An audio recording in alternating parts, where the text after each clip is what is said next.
cambios do que son os ámbitos do noso contrato o servicio de limpeza e recollida viaria, basicamente pois prestado por Urbaser, que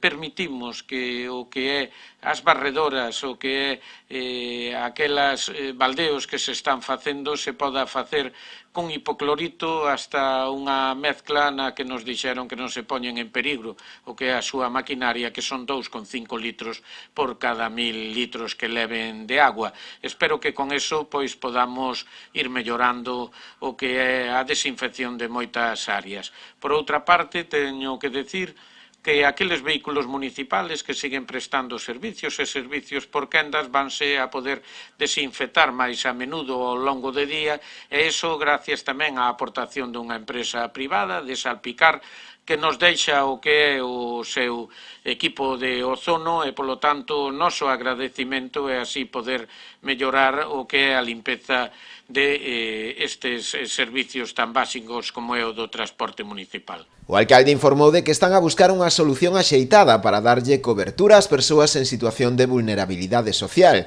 como é o caso de toxicómanos. E dende o Concello faise tamén un chamamento á veciñanza para que informe daqueles casos de persoas que necesitan axuda para a compra de alimentos ou medicamentos, así como para calquer outro servizo. Que se poñan en conocimiento do Concello aquelas persoas maiores ou que teñan calquer problema de diversidade funcional, de mobilidade, que requira os nosos servicios, basicamente a compra, a alimentación, a farmacia. Por eso lle instamos unha vez máis